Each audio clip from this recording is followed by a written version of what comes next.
থেকে গণমাধ্যমের একটা ক্ষুদ্র অংশীদার আমরা সদর বিস্তার আজকে এই প্রতিনিধি এবং গুণীজন সম্বোধনা অনুষ্ঠানে আজকে যিনি প্রধানমন্ত্রী হিসাবে আসন অলঙ্কৃত করেছেন,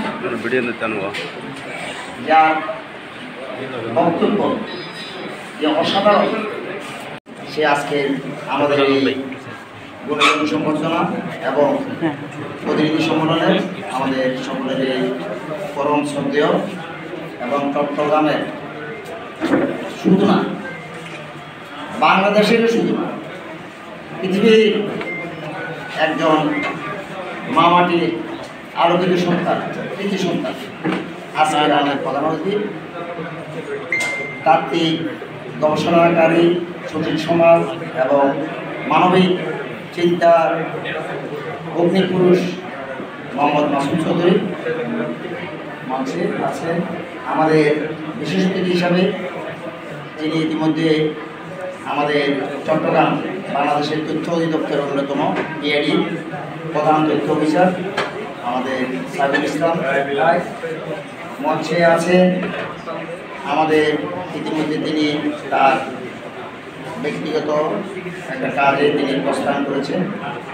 বাংলাদেশের ঢাকা বিশ্ববিদ্যালয়ের যে কয়েকটি বিশ্ববিদ্যালয়ের মধ্যে অন্যতম চট্টগ্রাম বিশ্ববিদ্যালয়ের অ্যাসোসিয়েট প্রফেসর জনাব রাজাউল করিম উপস্থিত আছেন।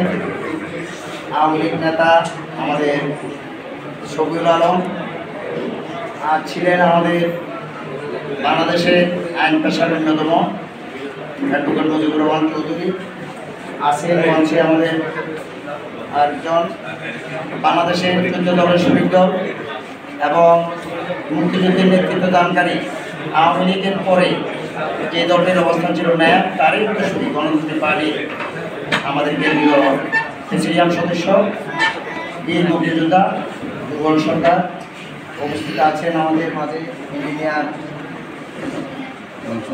মনসুর আলম আওয়ামী লীগ নেতা এবং আমাদের ঢাকা থেকে আগত সম্পাদক মণ্ডলীর সদস্যবৃন্দ এবং সারা দেশ থেকে আগত আমাদের প্রতিনিধিবৃন্দ এবং বেশ করে চট্টগ্রাম জেলা উপজেলার প্রতিনিধিবৃন্দ, সকলকে আমি শুভ সন্ধ্যা, সংগ্রামী শুভেচ্ছা, অভিনন্দন। আমাদের ইতিমধ্যে বক্তব্য 3 জনের ছক আমাদের সম্পাদক মণ্ডলীর সদস্যবৃন্দ, আমাদের জেলা প্রতিনিধিবৃন্দ, আমাদের চট্টগ্রামের জেলা প্রতিনিধি, উপজেলা প্রতিনিধিরা, আমাদের পত্রিকার বর্তমান অবস্থান, সম্পাদক এবং সম্পাদক মণ্ডলীর করণীয় এবং পত্রিকা পৌঁছানো, পত্রিকার দায় দায়িত্ব নিয়ে অনেক কথা বলেছেন এবং একজন আমাদের বিআইডির অফিসার সাইফুল আলম সাহেব, তিনি সংবাদপত্র এবং সাংবাদিকদের করণীয় খুঁজে খুঁজে নিউজ কীভাবে করতে হয়, সেটা কীভাবে আপনি সমাজ নিউজ আপনাকে খুঁজবে না, নিউজ আপনাকে খুঁজবে, এই ধরনের বক্তব্য খুবই আসলে ব্যক্তিগত এবং একজন সাংবাদিক জীবনে এটাই ছিল আসলে করণীয়। তিনি বক্তব্য করেছেন। আমাদের প্রফেসর রাজাউল করিম সাহেব যেটা বলেছেন, আমাদের স্বাধীনতা যুদ্ধের পরে বঙ্গবন্ধু সরকারকে এবং 73 সালে যে জাল পড়ানোর যে নাটক, সংবাদপত্রের এই নিউজগুলো আমাদের যদিও আমাদের কাছে নেগেটিভ মনে হয়, তৎকালীন সময়ে এই নিউজগুলো আমাদেরকে সমাজ এবং রাষ্ট্রকে মহাক্ষতিকরের দিকে নিয়ে যায়, সেটাও আমাদের বিশ্লেষণের বিষয় আছে। তবে আবার আমাদের যে যে আমাদের প্রধান অতিথি যে বক্তব্য বললেন, অনেক বক্তব্য একবারে আমাদের মহাবিজ্ঞানী আইনস্টাইন থেকে শুরু করি, মার্ক টোয়েন থেকে শুরু করি, আমাদের জাতীয় ইতিহাস এবং বিশ্ব ভৌগোলিক ইতিহাস নিয়ে যে কথা বলেছেন, অনেক উন্নয়নের কথা বলেছেন। তিনি লাস্টে একটা খুব গুরুত্বপূর্ণ কথা বলেছেন, আপনারা যদি বুঝে থাকেন, আপনারা আমাদের সকলের জীবনে, রাষ্ট্রীয় জীবনে এবং গ্লোবাল জীবনে আমাদের সব কিছু উন্নয়ন হচ্ছে, হচ্ছে, কিন্তু মনুষ্যত্ব মানুষের সংখ্যা কমে যাচ্ছে। এটার দায়িত্ব নিয়ে আমাদের কাজ করতে হবে। এটা ছিল অত্যন্ত আমাদের জন্য মহামূল্যবান। আমরা এই বিষয়গুলো বিশ্লেষণ করবো। লাস্টে অনেক কথা বলতাম, আজকে আমি এই বক্তব্যের পরে আর আমার কথা বক্তব্য আসছে না। তবে আমি 80 দশকে যেটা একটা কথা বলি, সেটা হলো আমরা প্রগতিশীল ছাত্র রাজনীতি, ন্যাপের ছাত্র সংগঠন, ছাত্র সমিতি শুরু করি, ন্যাপ, এনএপি, তারপর গণতন্ত্রী পার্টি। আমরা প্রগতিশীল রাজনীতি করতে যাইয়া আমরা ইতিহাস থেকে, তখন তো গণমাধ্যম এত বিশাল বিস্তার ছিল, আমরা সংকলন থেকে, পত্রিকা থেকে ঘুরে ঘুরে আমাদের প্রগতিশীল রাজনীতি বঙ্গবন্ধু, জাতির চার নেতা রবীন্দ্রনাথ, নজরুল, লালন এবং যে সমস্ত মহা মনীষীদের জীবনে নিয়ে, তাদের জীবন কর্ম নিয়ে যে সমাজ, রাষ্ট্র, পৃথিবী, তাদের সম্পর্কে কম আলোচনা হতো। এবং মনে হচ্ছে নজরুলকে একভাবে, রবীন্দ্রনাথকে একভাবে, বঙ্গবন্ধু হত্যার পরে নজরুল আর রবীন্দ্রনাথের মধ্যে লাগাই দিল, বঙ্গবন্ধু আর ভাসানীর সাথে লাগাই দিল। এই কাজগুলো বঙ্গবন্ধু হত্যার পরে হয়েছে। কিন্তু আমরা ইতিহাস থেকে শিখেছি না, এরা হলো বাংলার মনীষী, মহাঋষি, মহামানব এবং স্বাধীনতা যুদ্ধে তাদের অবদান আজীবনের জন্য আমরা যতদিন বাংলাদেশ থাকবে, বাঙালি জাতি থাকবে, এই মহামনীষীদের ঋষিদের আমরা স্মরণ করেই বাংলাদেশ এগিয়ে নিতে হবে। আমাদের যে স্বাধীনতা যুদ্ধের সংবাদপত্রের অবদান, আমাদের স্বাধীনতা যুদ্ধে সাংবাদিকদের যে অবদান, আমাদের স্বাধীনতা যুদ্ধে গান, কবিতা, গল্প, ইতিহাস, ছোট নাটক, যাত্রা, আউল বাউলের গান, কত যে স্বাধীনতা যুদ্ধে মুক্তিযুদ্ধকে সম্প্রসারিত করে আমাদের মুক্তিযুদ্ধকে যে আপনার ওইসবভাবে সম্ভাবনায় নিয়ে আসছিল, সেটা তো সাংবাদিকের ভূমিকা ছিল। এবং বঙ্গবন্ধুকে হত্যার পরে আমাদের অনেক বিতর্কিত রাষ্ট্রীয় বিষয়বস্তুতা নিয়ে পত্রিকা, গণমাধ্যম এখন তো দেখতেছি আমরা, চলতে হয়। সে কারণে হয়তো কোনো সাংবাদিক বুকে হয়তো বঙ্গবন্ধুকে ধারণ করছে, লেখনের মাধ্যমে হয়তো কোনো ব্যক্তিকে নিয়ে আসা রাষ্ট্রকে হয়তো বিভ্রান্ত করেছে, সমাজকে বিভ্রান্ত করেছে। কিন্তু এক সময় দেখা যাচ্ছে যে সংবাদপত্র এবং সাংবাদিকদের ভূমিকা, কবি, লেখকদের ভূমিকাই ছিল আজকের যে উন্নয়ন এবং আজকের যে প্রধানমন্ত্রী, আমাদের মুক্তিযুদ্ধের প্রধান সরকার ক্ষমতা, এদের ভূমিকা পিছনে অনেক মূল্যবান ভূমিকা ছিল এবং ত্যাগের ভূমিকা ছিল, রক্তদানের ভূমিকা ছিল। স্বাধীনতা যুদ্ধে 13 জন সাংবাদিককে একবারে জোরে হত্যা করা হয়। তাহলে সাংবাদিকদেরকে কেন হত্যা করবে? সাংবাদিকেরা ওই পাকিস্তানি শাসক গোষ্ঠীর শক্তি ছিল। তো আমি আর বেশি কথা বলবো না। আমরা সংবাদপত্রের নীতি নৈতিকতাকে ধারণ করে যদি সংবাদপত্রকে আমরা যদি এগিয়ে নিতে চাই, তাহলে এই সংবাদপত্র জাতির ইতিহাসে এবং সমাজের ইতিহাসে এবং ব্যক্তি জীবনে, পারিবারিক জীবনে ভূমিকা রাখবে। আমি সর্বশেষ একটা কথা বলতে চাই, সেটা হলো আমাদের বিএনপির মহাসচিব মির্জা ফখরুল, সম্ভবত তার বক্তব্যটা ছিল গত সপ্তাহ সোমবারে, ডেটটা আমার মনে নাই। তিনি বললেন 60 লক্ষ বিএনপির কর্মীরা জেলখানায় বন্দী আছে। আমার মাথায় কিছু কাজ করতে, 60 লক্ষ বন্দী বাংলাদেশের তো জেলখানায়। আমি আবার মঙ্গলবারে আমি তো ঢুকে গেলাম স্বরাষ্ট্র মন্ত্রণালয় ঢুকি, স্বরাষ্ট্রমন্ত্রী দেশের বাইরে। আমি পিআরও সাহেবের কথা বললাম, কয় যে আজ পর্যন্ত বাংলাদেশে 42,000 জেলখানায় রাজবন্দী সুন্দরভাবে থাকতে পারে, আর সর্বোচ্চ জেলখানার বন্দি সংখ্যাও একজনের সাথে তিনজন করে যে সহায়তা, সর্বোচ্চ 86,000 জেলখানায় চোর, ডাকাত, খুনি, দর্শনকারী এগুলো সহ রাজবন্দী সহ 86,000 সর্বোচ্চ ছিল। আজ এই প্রিজন সাহেবের সাথে আমি কথা বলতে চেষ্টা করলাম, উনি ফোন ধরল না, ওনার স্টাফ অফিসের ফোন ধরে হ্যাঁ করে আজকে সর্বোচ্চ 86,000 আপনার বন্দী আমাদের জেলখানায় সংকলন আছে। তখন আমি এই রিপোর্টটা আমি করে দিলাম একদিন মঙ্গলবার, বুধবারে আমি এখন বৃহস্পতিবারে ছাপাই দিলাম। ছাপাই দিয়ে আমি রাত্রে সমস্ত জায়গায় আমার হোয়াটসঅ্যাপে আপনার একবার পূজা ভবনের স্বরাষ্ট্র মন্ত্রণালয়, আইজিপি এবং আব্দুল কাদের সাহেব। পরের দিন শুক্রবারে আপনার ছিল আপনার এই যে কৃষক লীগের আমরা সম্মেলন ছিল, প্রধানমন্ত্রী ওই দিনই বলছে, অনেকে বক্তব্য শুনছে, বাংলাদেশে জেলখানায় 1 লক্ষর নিচে লোক থাকে, ও থেকে এই ধরনের দুর্বল বক্তব্য। এটা ছিল আমার সাংবাদিক জীবন। আরেকটা এই গত সপ্তাহে যে নিউজটা, যে পত্রিকা নিয়ে সাংবাদিক নিয়ে কত বিতর্ক আছে, যে নিউজটা এখনও হয়নি, অনেক আমি চ্যালেঞ্জ দিয়ে বলতে পারি। আমরা যখন পত্রিকা কাজ করছি, হাতে গোনা কয়েকটা সাপ্তাহিক ছিল, দৈনিক ছিল, তারপরে ইলেকট্রনিক ছিল, মাত্র তো বিটিভি, তারপরে তো চ্যানেল আই, এটিএন, এদের উদ্বোধ হলো।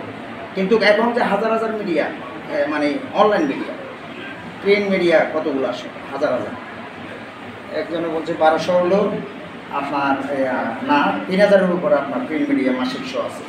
তারপরে আপনার এই যে আইপিটিভি, তারপরে ইলেকট্রনিক মিডিয়া 36টা 42টার মতো, তাই এত মিডিয়ার পরে দেখেন এখন সমাজে অনেক হাজার হাজার নিউজ আপনার এখনও মানে অনাদরে অবহেলায় অবচরে রয়ে গেছে। আপনারা সেই নিউজগুলো বুঝেন, এটা জাতির জন্য কাজ হবে। সমাজ, রাষ্ট্র এবং কর্তৃপক্ষকে যদি আমরা এই নিউজগুলো করে দিতে পারি, অবশ্যই জাতি রাষ্ট্র উপকৃত হবে।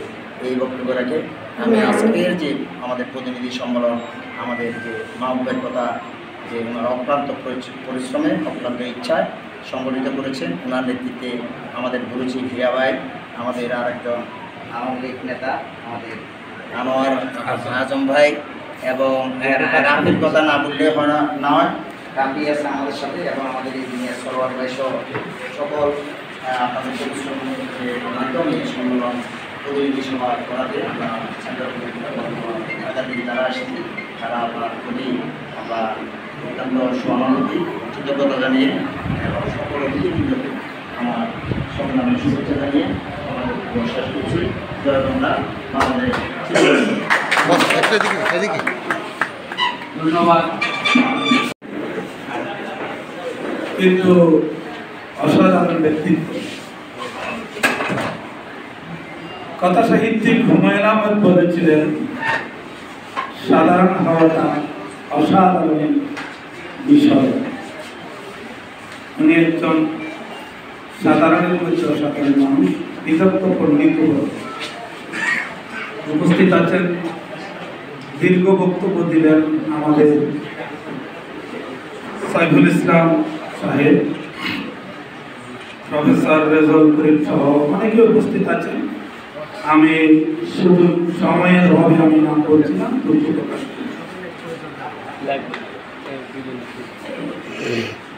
পত্রিকাকে, সংবাদপত্রকে বলা হয় জাতির তৃতীয় নয়ন। আমরা কপালের দুই চোখে যা দেখি না, সেই বিষয়গুলো সংবাদপত্রের কাজ আমাদের কাছে তুলে ধরা। দ্বিতীয় নয়নের বাইরে একটি নয়ন আছে, যেই যাকে আমরা তৃতীয় নয়ন বলি। কেউ কেউ দার্শনিক মনের চোখ দিয়ে দেখে। মুসলমানদের মধ্যে সর্বকালের সর্বশ্রেষ্ঠ দার্শনিক বলা হয় আল্লামা ইমাম গাজ্জালিকে। ইমাম গাজ্জালি বলেছিলেন, মানুষের মধ্যে পঞ্চেন্দ্রিয়ের মধ্যে চোখ একটি গুরুত্বপূর্ণ ইন্দ্রিয়, কিন্তু চোখেরও দোষ আছে। চোখ দূরে দেখে না, চোখ আবার 1 ইঞ্চি পরিমাণ কাছে নিয়ে আসলে কাছে দেখে না, চোখ বাইরে দেখে ভিতরে দেখে না, চোখ পৃথিবী থেকে চোখকে চোখে দেখে না, চোখ যা দেখে তা সত্য দেখে না। আমার চোখকে যদি বলি সূর্য কত বড়, আমার চোখকে বলবেন তারা বলবেন, কিন্তু আমার অন্তরের চক্ষু বলবেন পৃথিবী থেকে 13 লক্ষ বছর। সকলেই দেখি চোখ দিয়ে, দর্শন মানে দেখা, কিন্তু সকলেই দেখি, সকলেই দার্শনিক হয়ে গেল। মনের চক্ষুকে দিয়ে দেখা, তৃতীয় নয়নকে দিয়ে দেখা সাংবাদিকদের কাজ। আমরা যা বুঝি না, যা জানি না, যা দেখি নেই, এই সমস্ত বিষয়গুলো আমাদের কাছে তুলে ধরে বলে সংবাদপত্রকে বলা হয় জাতির তৃতীয় নয়ন। আমরা এখন সর্বকালের সর্বশ্রেষ্ঠ বিজ্ঞান এবং প্রযুক্তির যুগে বসবাস করি। বিজ্ঞান প্রযুক্তি হাজার হাজার বছর ধরে যত এগিয়ে যায়নি, 30 বছরে 30 গুণ বেশি গেছে। আগামী 30 বছরে 20 বছরে বিজ্ঞান প্রযুক্তি কোথায় গিয়ে দাঁড়াবে পৃথিবীর কোনো মেধাবী ছাত্রছাত্রী বলতে পারবে। সমস্ত মেধাবী ছাত্রছাত্রীদেরকে যদি বলি তোমরা বসে একটি রচনা লেখো, 30 বছর পর সেই রচনা যদি আপনারা দেখে দেন, 30 বছর পর যদি এই রচনা খুলে দেখেন, একদম এই পৃথিবী নামক গ্রহটির সাথে মিলবে না। সর্বকালের সর্বশ্রেষ্ঠ পরিবর্তন যুগে আমরা এখন বসবাস করি।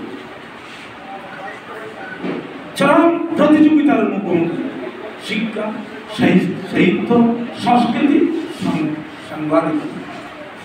আমরা সকলেই সাংবাদিক, এখন সকলেই ফটোগ্রাফি, সকলেই ফেসবুকে লিখি, সকলেই সামাজিক যোগাযোগে, সকলেই ছবি তুলি। চরম প্রতিযোগিতার মুখোমুখি এখন সংবাদ মাধ্যম। বর্তমান যুগের পৃথিবীর সেরা স্লোগান গ্লোবাল ভিলেজ, বিশ্ব একটি পল্লী হয়ে গেছে। কবির একটু কাল্পনিক হয়, কল্পনার জগতে ভেসে বেড়ায়। ৭৫ বছর পূর্বে কবি নজরুল কল্পনার জগতে গিয়ে বলেছিলেন, বিশ্ব জগৎ দেখব আমি আপন হাতের মুঠির মধ্যে। আপন হাতের মুঠির মধ্যে কবি নজরুল বিশ্বকে দেখতে চেয়েছিলেন। কবির কল্পনা আজ বাস্তব। একটি মোবাইল সেটের মধ্যে আমরা পৃথিবীর সমস্ত তথ্য, সমস্ত বিজ্ঞান, প্রযুক্তি সবকিছু আমরা এখন দেখতে পাই। পৃথিবীর এখন জনপ্রিয় slogan survival of the fittest, পৃথিবীর এখন জনপ্রিয় স্লোগান ওয়ার্ল্ড ইজ ফ্ল্যাট, পৃথিবী সমতল। প্রাচীনকালে জানতাম পৃথিবী সমতল, বিজ্ঞান জানালো গোল, এখন আবার সমতল কেন বলা হচ্ছে? গোল হলেও গোল নেই। এক প্রান্তের সংবাদ আরেক প্রান্তের মধ্যে আসা, মানুষ এক প্রান্তের মানুষ আরেক প্রান্তে যাওয়া একদম সহজ হয়ে গেছে। পৃথিবী আর গোল নেই। পৃথিবীর এখন জনপ্রিয় slogan world is not enough. আমরা আগে পৃথিবী নিয়ে গবেষণা করেছি, এখন মহাকাশ, সৌরজগৎ, নক্ষত্র, গ্রহ নিয়ে এখন গবেষণা। পৃথিবীর এখন জনপ্রিয় স্লোগান ইনফরমেশন সুপার হাইওয়ে, তথ্যের মহাসড়কে বাস করেছি। আমরা তথ্যের উপর বাসছি। তথ্যের জন্য আমাদের সংবাদপত্রের কাছে যাওয়ার দরকার নেই, সমস্ত তথ্য আমার কাছে সেকেন্ডের মধ্যে আসছে। কিন্তু রবীন্দ্রনাথ বলেছিলেন, আমাদের শিক্ষা যেন তথ্য না দেয়, সত্য দেয়, অগ্নি না দেয়, জ্বালানিও দেয়। আমাদের সত্য বস্তুনিষ্ঠ সংবাদ এখন দরকার নেই, সত্যনিষ্ঠ সংবাদ দরকার। এখন নিরপেক্ষ সংবাদের দরকার নেই, সত্য ন্যায়ের পক্ষে আমাদের সংবাদ দরকার। মার্ক টুয়েন বলতেন, আমার কাছে প্রতিদিন দুটি সূর্য উদিত হয়, একটি আকাশের সূর্য আর একটি সংবাদ পত্র। এখন মার্ক টুয়েন যদি এখন জন্ম হতো, তিনি দেখতেন মুহূর্তে মুহূর্তে সূর্য উদিত হয়, মুহূর্তে মুহূর্তে আমাদের কাছে সংবাদ আসে।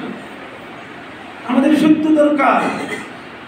সর্বকালের সর্বশ্রেষ্ঠ বিজ্ঞানী বলা হয় আলবার্ট আইনস্টাইনকে।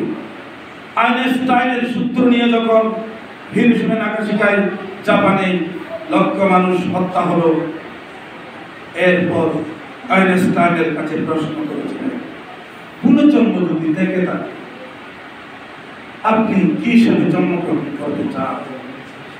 তিনি বলেছিলেন, আমি আর জগতের সেরা বিজ্ঞানী হয়ে জন্মগ্রহণ করতে চাই না, আমি পত্রিকার হকার হয়ে জন্মগ্রহণ করতে চাই।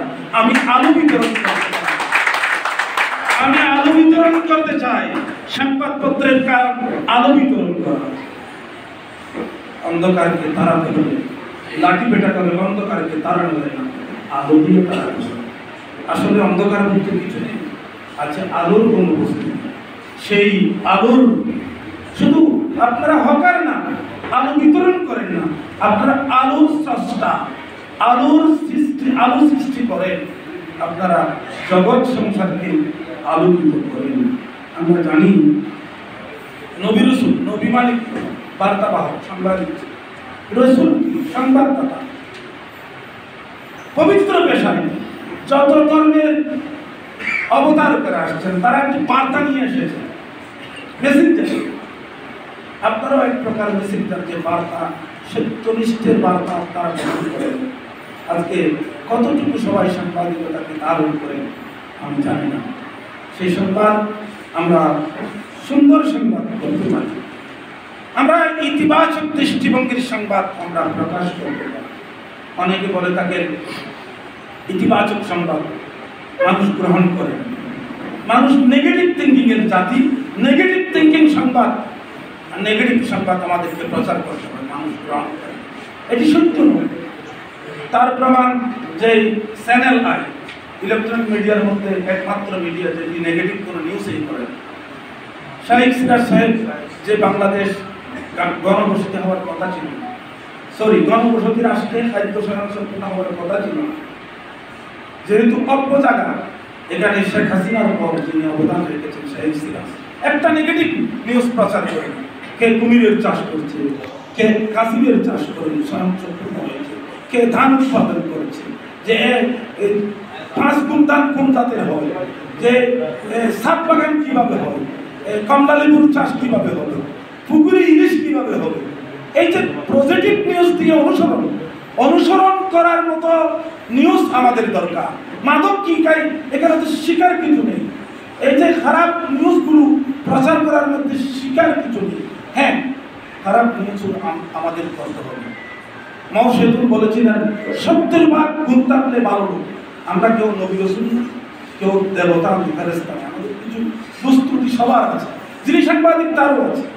কিন্তু একটা লোকের যদি 90 ভাগই যদি একদম খারাপ হয়, তারটা আপনি দেখতে পান, কিন্তু আপনি ইন্সপায়ার তো করতে হবে। স্বামী বিবেকানন্দ বলেছিলেন যে মাছি 2 প্রকার, মৌ এবং মাছি। মাছি ময়লা আবর্জনা কত স্থান করে, মৌমাছি কি করি সুগন্ধি বুঝি। আমাদের দেশে 2 ধরনের সাংবাদিক আছে। এক ধরনের সাংবাদিক যে মাছির মতো কথা স্থান ময়লা আবর্জনা করে নেগেটিভ সংবাদ, আরেক ধরনের আছে যে পজিটিভ সংবাদ। অমুক নেতা ভালো, অনুসরণের আমার ছেলে পরে অনুসরণ করবে, আমিও স্বীকৃতি পাবো। অমুক শিক্ষাবিদ খুব ভালো, অমুক পাঠাগার করেছেন, আলু বিতরণ করেছেন, আমিও করবো। অমুক ভালো কাজ করেছেন, আমিও। নেগেটিভের সাথে পজিটিভ নিউজের দরকার কিন্তু বাংলাদেশের মধ্যে কম হয়ে যাবে। সবার কথা বলছি, ওনাদের কথা বলছি না। রবীন্দ্রনাথ বলেছিলেন যারা নেগেটিভ নিউজ প্রচার করেন তাদের নাম দিয়েছিলেন ড্রেন ইন্সপেক্টর, নর্দমা পরিদর্শনকারী। অভদ্র ভাষায় সুইফার ময়লা আবর্জনা করছে। আমাদের সমাজের মধ্যে কিছু লোক আছে যে খারাপ দিকগুলো বুঝে, নেগেটিভ বিষয়গুলো বুঝে, পজিটিভ বিষয়গুলো তারা কখনো বুঝে না। সেজন্য বলছি, আমি 2 ধরনের নিউজ আমরা দেখতে পাই। নিউজের মধ্যে এখন খুব বেশি দরকার কি নিউজ আপনাকে মন জুড়াবে না নিউজ আপনার মন জাগাবে। ঐশ্বরিয়া রায়ের সন্তান কোন ব্র্যান্ডের মল পরে, ঐশ্বরিয়া রায় কোন ব্র্যান্ডের শাড়ি পরে, সেই কাপড় চোপড় কেমন করে, এই নিউজ আমাদের মন জাগায় না, মন জুড়ায়। একজন কৃষকের সন্তান ক্যাম্পারের টাকা নেই, ছাত্রী স্কুলে গিয়ে বিখ্যাত হয়েছে, অনুসরণের মতো অনুসরণযোগ্য, সেই নিউজ আমাদের মন জাগায়, মন জুড়ায় না। এখন আমি দেখি নেগেটিভ থিঙ্কিং এর নিউজ, নেগেটিভ নিউজ বেশি, আবার মন জুড়ানোর নিউজ আমরা গ্রহণ করি। সুতরাং এই বিষয়গুলো আজকে আমাদেরকে চিন্তা করতে হবে। আমি অনেক লম্বা যেগুলো বক্তব্য দেওয়া হয়েছে, অনেক বেশি বক্তব্য হয়ে গেছে। এই বক্তব্যগুলো আমি আর বেশি দিতে চাই না। সেজন্য বলতে চাই যে আপনারা যারা চট্টগ্রাম স্বদেশ বিচিত্রাকে আমি অনুরোধ করব যে আপনারা চট্টগ্রামে এসেছেন, সভা করেছেন, সবাই মিলে আপনারা চট্টগ্রামটাকে আপনারা তুলে ধরুন। এটা আমার ব্যক্তিগত অনুরোধ। সাবেক রাষ্ট্রপতি এরশাদ সাহেব বলতেন 68,000 গ্রাম বাঁচলে বাংলাদেশ বাঁচবে। চট্টগ্রামের আলহাজ মহিউদ্দিন চৌধুরী বলতেন একটি গ্রাম বাঁচলে বাংলাদেশ বাঁচবে, তার নাম চট্টগ্রাম। তখন এখন কতটুকু জানি না, তখন চট্টগ্রামের বন্দর জাতীয় রাজস্বের 70% যোগান দিত। চট্টগ্রাম বৈচিত্র্যময় নগরী। চট্টগ্রামের কাছে পাশেই কি আছে, পৃথিবীর অনেক দেশ আছে, একটি কক্সবাজার নেই। পৃথিবীর অনেক দেশ আমি দেখেছি, একটি পার্বত্য অঞ্চলের মধ্যে সুন্দর ভূমি, পৃথিবীর অনেক বন্দর নগরী দেখেছি, পাহাড়, সমুদ্র, নদী, সমতল সব মিলিয়ে বৈচিত্র্যের সৌন্দর্য আমি পৃথিবীর মধ্যে দেখিনি। পৃথিবীর মধ্যে অনেক দেশ আছে, একটি সুন্দরবন নেই, সাগর নেই, পৃথিবীর মধ্যে অনেক দেশ আছে, নদী নেই, পৃথিবীর অনেক দেশ আছে। কিন্তু আল্লাহ পাক আমাদের বিশেষ করে চট্টগ্রাম সব কিছু আছে। চট্টগ্রামকে বলা হয় ইসলামাবাদ। এখানে সর্বপ্রথম ইসলামের বাণী চট্টগ্রামে ভারত উপমহাদেশে এসেছে, সমস্ত জাতি এসেছে। জিন্না সাহেবের কাছে জিজ্ঞেস করেছিলেন যে ইস্পাহানি গ্রুপ জিজ্ঞেস করেছিলেন কোথায় ইনভেস্ট করবো, করাচি না অন্য কোথায়? বলছিলেন করাচি নয়, চট্টগ্রামের মধ্যে তুমি বিনিয়োগ করো। চট্টগ্রাম আল্লাহ রাসূল সাল্লাল্লাহু আলাইহি ওয়াসাল্লাম হিজরতের পূর্বে, মদিনায় হিজরতের পূর্বে এখানে আল্লাহ রাসূলের বংশধর সাদ বিন আবি ওয়াক্কাস রাদিয়াল্লাহু তাআলা নেতৃত্বে 4 জন সাহাবায়ে রাসূল ইসলামের বাণী নিয়ে এসেছে। 2 জনের কবর চট্টগ্রামে হারিয়ে গেছে, আর 2 জন সিনের মধ্যে কোনো মাজার আছে। আপনি যদি দেখতে পান চট্টগ্রামের মধ্যে আজাদির কথা বলছেন, স্বাধীনতার প্রথম পত্রিকা আজাদি চট্টগ্রামে, এটা না, আবার আজাদির স্বাধীনতার প্রথম কবিতাও চট্টগ্রাম এবং 21-এর প্রথম কবিতাও চট্টগ্রাম থেকে শুরু হয়েছে। চট্টগ্রামে অনেক কিছু আছে। ব্রিটিশের সময় ব্রিটিশের সূর্য ডুবে নেই, 2 দিনের জন্য চট্টগ্রামবাসী ডুবিয়েছিলেন। সেই চট্টগ্রামকে আপনারা তুলে ধরবেন। চট্টগ্রামের উন্নয়ন মানে বাংলাদেশের উন্নয়ন, এটি কোনো আঞ্চলিকতা নয়। সুতরাং আপনাদের কাছে চট্টগ্রামের বিষয়টা তুলে ধরার আহ্বান জানাচ্ছি এবং পরিশেষে একটি ধন্যবাদ না দিয়ে পারছি না। অসাধারণ একটি কাজ করেছেন, আমরা ইন্সপায়ার করতে পারি। আমরা সবাই স্বীকৃতি চাই, কিন্তু কাউকে স্বীকৃতি দিতে চাই। এই যে আজকে কিছু লোককে সম্বর্ধনা দিচ্ছে, এটি অসাধারণ কাজ। বাঙালিরা তো স্বীকৃতি দিতে চায়। বঙ্গবন্ধুর আত্মজীবনীর মধ্যে আছে ফরস্ত্রী কাতর শব্দটি পৃথিবীর কোথাও নাই। ফরস্ত্রী কাতর মানে আপনি সুন্দর চলছেন, আমার ভালো লাগছে। আমাদের সাবেক মন্ত্রী মান্নান ভাই বলতেন, খাই নিজের জন্য, পরে মানুষের জন্য। আমি যে সুন্দর ড্রেস পরছি আমি দেখতেছি, আমি দেখছি না, আপনারা দেখছেন। উপভোগ কে করেছে? আপনারা করেছে। খাই নিজের জন্য, পরে মানুষের জন্য। কিন্তু আপনি ভালো কাপড় পরেছেন আমাদের জন্য, দেখার জন্য সুন্দর, বাড়ি সুন্দর ভালো, নারী সুন্দর ভালো, দেশ সুন্দর ভালো, আপনি একটু সুন্দরভাবে চলছেন, আমি উপভোগ করছি, কিন্তু এটা আমার ভালো লাগছে না। ফরস্ত্রিকা তো বঙ্গবন্ধুর আত্মজীবনীতে এই শব্দটি পৃথিবীর কোনো জাতির কাছে নেই।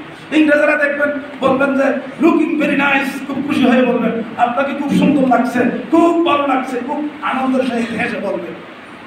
এই যে রবীন্দ্রনাথ বলেছিলেন, বাঙালি এগিয়ে যাওয়ার অনেক গুণ আছে, কিন্তু এগিয়ে যাওয়ার পথে একটি প্রধান বাধা, সেটি হলো পরস্ত্রীকা কাতরতা।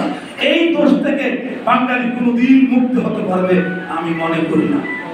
সেই সময় যখন কাউকে স্বীকৃতি দেয় না, স্বীকৃতি দিতে হলে কি হয়? একটি বাঙালির স্বীকৃতি যদি আপনি পেতে চান, একটি কাজ করতে হবে। সেটি কি? আপনাকে মৃত্যুবরণ করতে হবে। না মরলে স্বীকৃতি। অর্থনীতিবিদ আবুল বরকাত সাহেব একটি সুন্দর কথা বলছেন যে যুগটাই মরণোত্তর স্বীকৃতির যুগ। না মরলে কেউ স্বীকৃতি দিতে চায় না। এই যে স্বদেশ বিচিত্রা জীবিত থাকতে কিছু মানুষকে স্বীকৃতি দেওয়ার জন্য সংবর্ধনা জানাচ্ছেন, আমি তাদেরকে হিন্দু ইয়ার মধ্যে আছে, ওই উর্দু ভাষায় একটি কথা আছে, জান হ্যাঁ তো জাহান হ্যাঁ, জান হ্যাঁ তো জাহান হ্যাঁ, জান আছে জাহান আছে।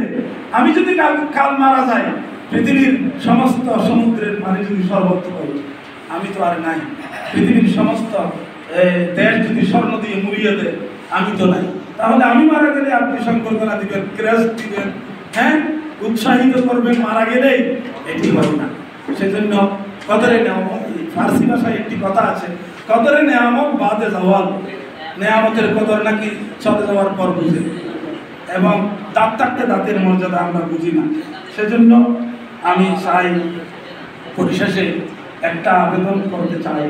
অনেক দীর্ঘ কথা আছে, প্রথম বক্তব্য রাখলে বেশি দিতাম, এখন যেহেতু এই ভালো কথাও ভালো লাগে না সময়ের মধ্যে, আমরা আপনারা একটা পত্রিকায় একটা লক্ষ্য উদ্দেশ্য হোক যে ভালো মানুষ সৃষ্টি করা, আলোকিত মানুষ সৃষ্টি করা। কারণ আমরা সব কিছুতে উন্নতি হয়েছে। শিক্ষা প্রতিষ্ঠান বাড়ছে, হাসপাতাল বাড়ছে, গোল্ডেন এ প্লাস বাড়ছে, এ প্লাস বাড়ছে, মসজিদ বাড়ছে, মাদ্রাসা বাড়ছে, জুলফ বাড়ছে, আলকেল্লা বাড়ছে, গোল্ডেন এ প্লাস বাড়ছে, মৌলানা বাড়ছে, বয়ান বাড়ছে, মসজিদ এসি হচ্ছে, মাদ্রাসা এসি হচ্ছে।